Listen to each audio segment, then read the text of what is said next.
New video showing the moments before the deadly Beltway crash, what it reveals about the terrible incident.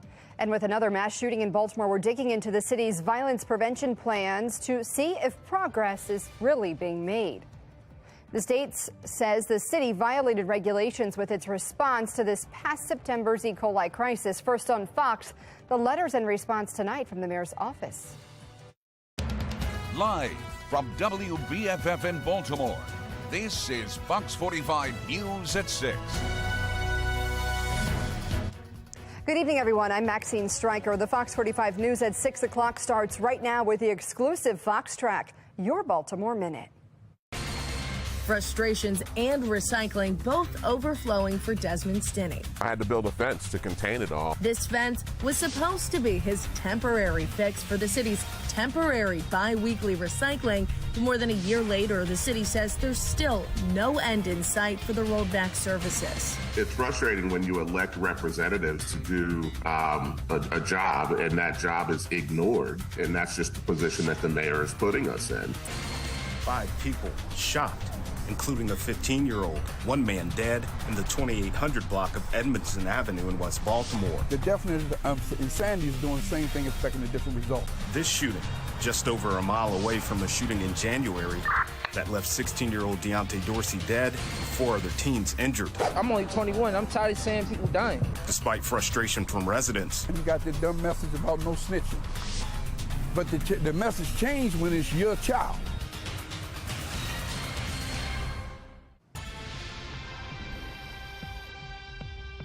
We're following 3 big stories tonight. New video showing the moments before yesterday's deadly Beltway crash, what it tells us as we learn more about those victims. Plus, newly obtained information shows Baltimore City violated state and federal regulations during its response to an E. coli contamination. But first, a mass shooting in Baltimore last night. One of the victims just 15 years old. There's multiple people. I have 2 more number 1 males that have been shot. I'm only 21. I'm tired of seeing people dying.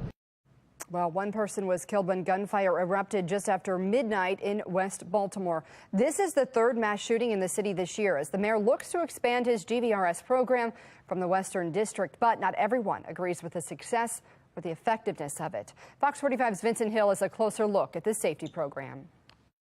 Yeah, 1 man dead, 1 man in critical condition, and a teenager shot. But a law enforcement expert says solving these shootings comes down to boots on the ground and not data on a screen.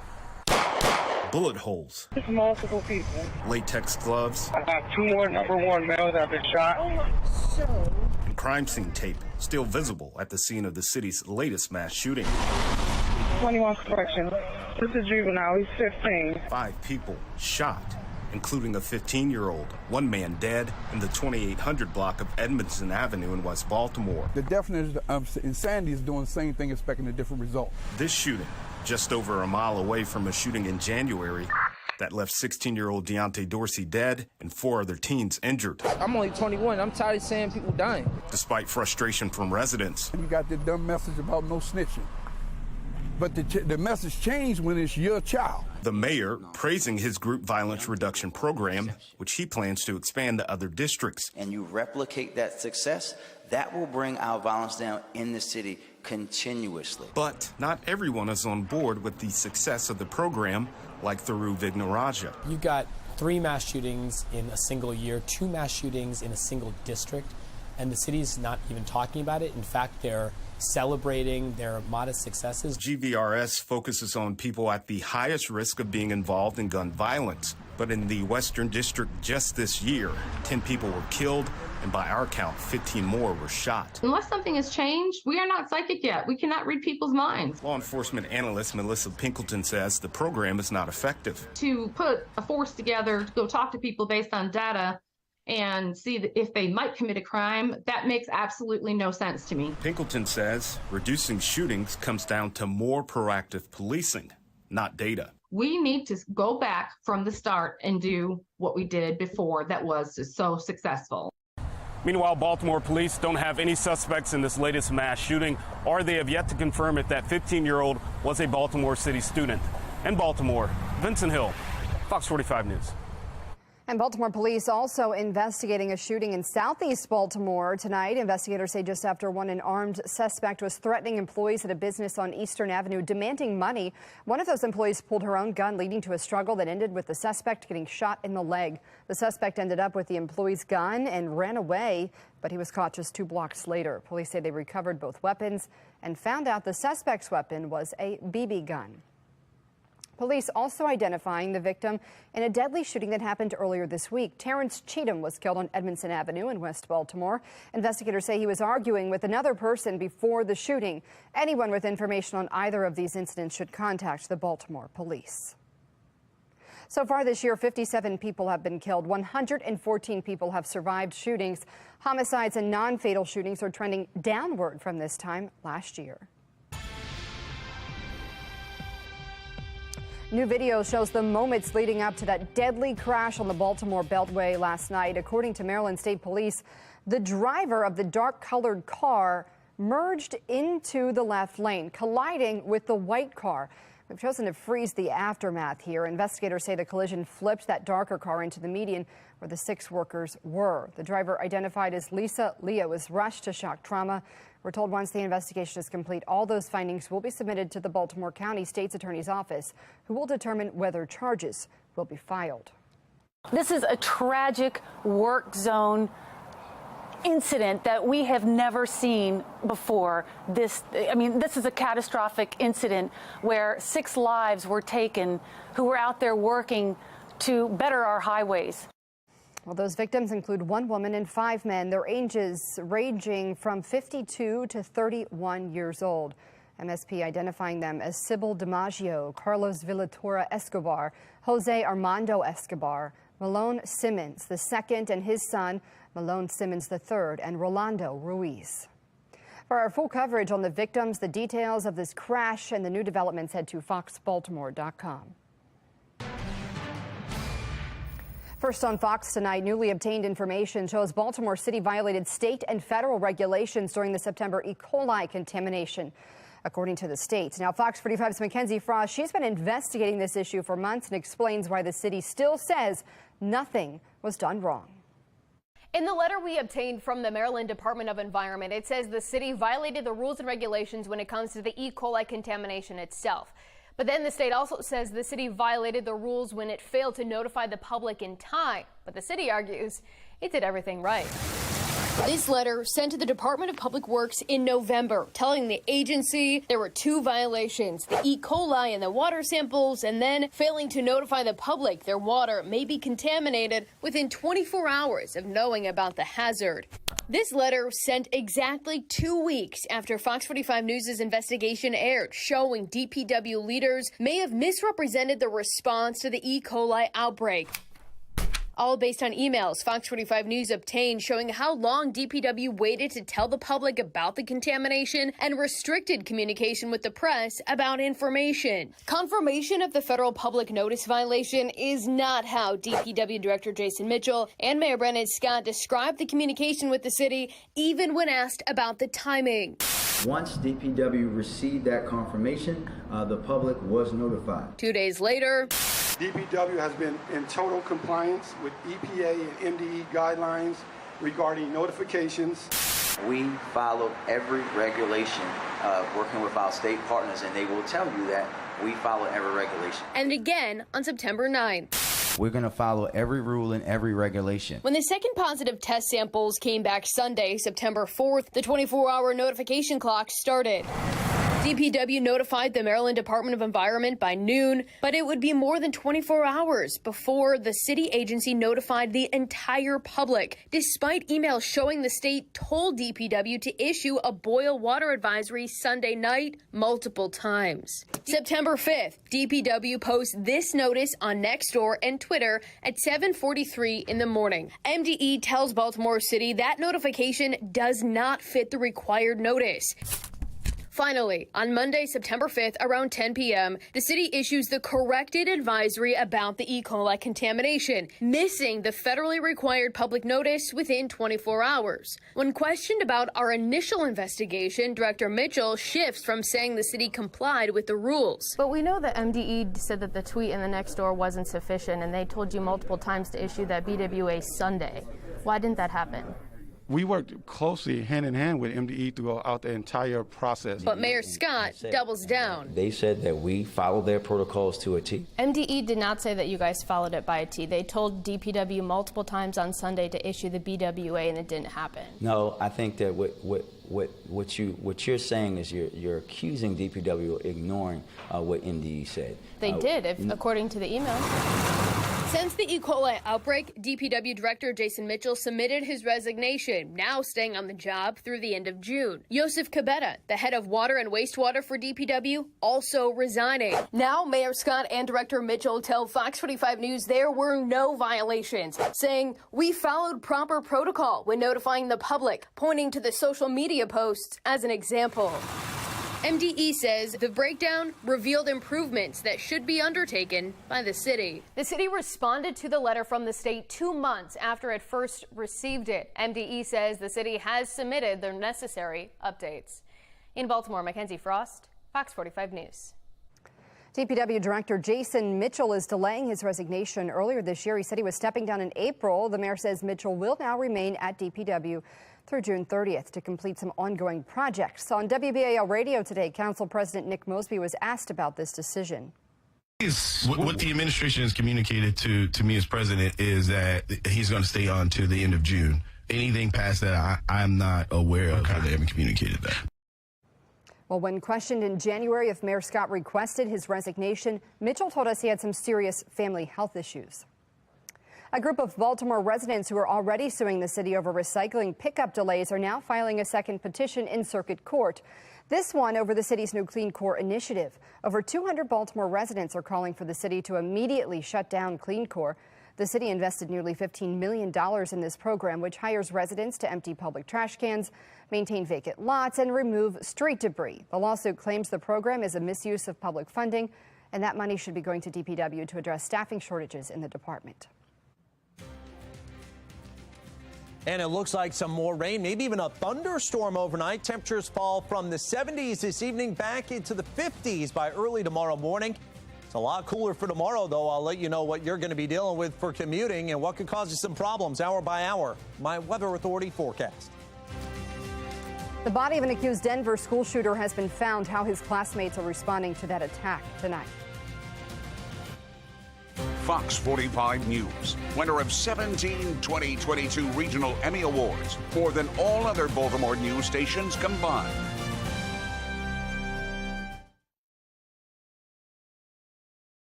Making headlines tonight, authorities say they have found the body of a student wanted in Wednesday's Denver school shooting. Police confirm the remains are those of East High School shooting suspect 17-year-old Austin Lyle. Lyle was accused of shooting two deans after they found a gun on him during a security check. One faculty member is in critical condition. Another's condition has stabilized. Students from East High School rallied at the state capitol today calling for tougher gun control measures. This same group of students walked to the Capitol about 3 weeks ago after a classmate was shot and killed outside of the school. New tonight, millions of dollars are being put aside to make sure your future travel plans go smoothly. Maryland's congressional delegation announcing more than $15 million for improvements at Baltimore-Washington International Thurgood Marshall Airport. That money will be used to improve airport infrastructure, including repaving key parts of the runway. That's on top of $38 million in aid for an improved concourse, AB connector, and improved baggage handling systems. Take a look at this. A live look to D.C.'s tidal basin where the cherry blossoms have reached peak bloom. The flowers, a sure sign that spring is in our area. The trees were originally planted in 1912, a gift of friendship from the people of Japan. Huge crowds are expected throughout the weekend. All right, peaking cherry blossoms, daffodils are out, warm weather in the 70s. Toyota H&R Harbor Skycam, Mile 1 Towsicam looking good. It's warm out there as we take a beautiful look from afar and close up at our beautiful Baltimore skyline. But take a look on the HD radar, our latest weather maker. Still impacting portions of Pennsylvania with rain and even some thunderstorms. Clearfield to Altoona, PA. And then there's some rain around Elkton. We had our bout of some thunderstorms this morning and a little bit of rain on and off through the day, especially north of Baltimore. And there's more where this came from. See this kind of thin line of rain and thunderstorms all the way back to Oklahoma City. And then Lubbock, Texas, there's rain, some snow in portions of the Intermountain West and even out to Los Angeles where they had a tornado in the LA metro area yesterday. Yes, a tornado. Well, now they're still seeing some showers as well, and that kind of band of moisture slung across the country all the way off the Pacific Ocean, giving us some of the showers, mild temperatures right now, and there's more where this came from, a few more bouts of rain that go all the way to the West Coast, and again, we're going to get some of all of that, so it's an unsettled next several days, and also the colder air that's to our north right now, well, that's going to get mixed in with some showers into tomorrow, and it's going to be a much different looking and feeling day. Thankfully, the heavy rain is going to be out to the west with this, but we still could see about a ½ inch of rain. The flooding potential, though, I think over the Ohio Valley and points westbound. We could use some rain, in fact. We're running about 2 inches below average on the year, or rather, I should say, on the month, on March. So we could use some rain, and it looks like, again, about coming for tomorrow, on and off. Perhaps even your morning commute could be wet, and maybe your afternoon commute. Even Saturday could see some showers, especially in the morning. And then things dry out for the afternoon. Look at that. We made it to 80. How about that? That was a surprise. Just saw that come in. 80 now at BWI. On our Towson cam, you can see the kind of hazy sunshine. That 80, actually the first 80 of the year. Winds are calm. Our humidity 39%. Dew point at 53 degrees. And that 80 is only 2 degrees off of the record high for the day. 82 is our record. 80 now here at Baltimore. We are at 79 at Annapolis, 73 at Chestertown, 75 at Columbia, and 79 at Gaithersburg. And the high temperature again, 80 in Baltimore, 78 at Laurel, 80 at North Beach, and 85 at La Plata. Really kind of overachieving on these temperatures today. And it looks like we fall through the 70s into the 60s as we head into the evening hours. There you go. There's the rain. Much cooler for tomorrow. We're back to reality, if not cooler than average for much of the day tomorrow. Temperature is kind of steady in the low to mid 50s, even some 40s. Just a damp and ugly Friday. And then Saturday, the warmer air tries to make one more stand here. We'll probably start in the 40s and probably working to close to 60 in the afternoon. In terms of rain totals, it looks like anywhere up to about a quarter to a ½ inch of rain. And it looks like some topsy-turvy weather coming up in the 7-day forecast. We're going to break everything down, add another 3 days in my exclusive 10-day forecast in a couple of minutes. Weather Window, presented by the National Weather Desk. That's thundergrapple falling across Sioux City, Iowa Wednesday night. It was so soft you could smush it between your fingers. This is anything but an ordinary waterfall. Heavy rains and melting snow led Utah's Gunlock State Park Reservoir to overflow, creating this rare waterfall over Red Rocks. It's only happened a few times in the past decade.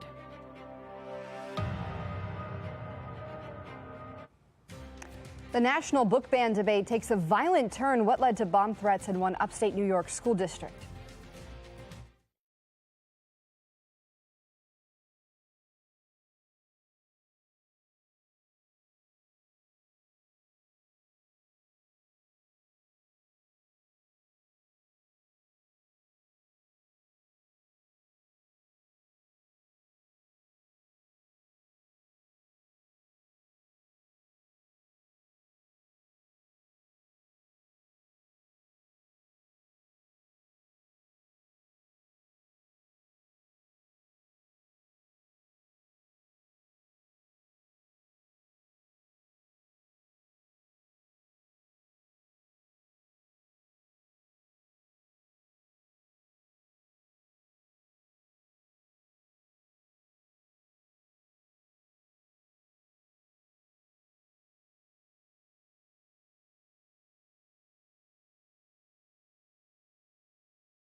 In tonight's Assignment America, as book ban debates continue across the country, one escalated to threats of violence in an upstate New York community.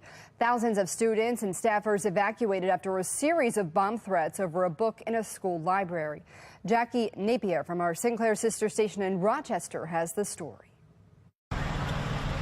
Around 8:30 this morning, this email went out claiming all 5 Hilton schools and the superintendent's home had pipe bombs inside. We take any threat to our community, but especially any threat to children, we take very, very, very seriously. The anonymous sender accused Hilton schools of grooming children and encouraging students to read sexual content, specifically a book entitled "This Book is Gay." The Hilton District Superintendent says someone recently attended a Board of Education meeting to share concerns about the book, and the district has a process for investigating those concerns. He called today's threat unacceptable and irresponsible. Absolutely, I see it as a hate crime. The book is authored and based on gay individuals, so I think that certainly can be a consideration when people are drawing their conclusions on whether this would be a hate crime. Following the evacuation, streets near the schools were brimming with buses and cars of parents anxious to reunite with their kids. Some students told me they are nervous to return to school tomorrow. All of my friends were crying, and it got me crying, worrying about how it could turn out and stuff. It was scary and sad. Dr. Kosorik says more than 5,000 people were evacuated across the district as a result of the threat, which he said should not be tolerated. As a father of 3 children who attend the Hilton Central School District, and as many parents stand up here and the many parents that we talk to, it is extremely concerning. So I hope that law enforcement is able to be able to catch the individuals who made this threat, and that they're held accountable to the fullest letter of the law. Well, no explosive devices were found during the sheriff's office sweep of the school buildings in that district, and no arrests have been made. All right, exclusive 10-day forecast, 80 degrees this hour at BWI. Guess what? Tomorrow, 55 and a chilly on and off rain. That's a shock to the system. More showers on Saturday with a high 62. I think we're lucky if we get to that. It may be the upper 50s. Sunshine back for Sunday, 64, near 60 on Monday. Could see a stray sprinkler shower, spotty showers for Tuesday into Wednesday. And then it looks like it gradually dries out Thursday, Friday, and next week before temperatures mid-50s near 60, about average for next weekend. Spring just arrived, but Six Flags America is already looking ahead to the summer. The park announcing its newest attraction today. The Rip Curl Blaster will be the park's biggest investment in over a decade. Six Flags says the water coaster will include multiple rip currents, shooting riders over hills, drops, and sharp turns.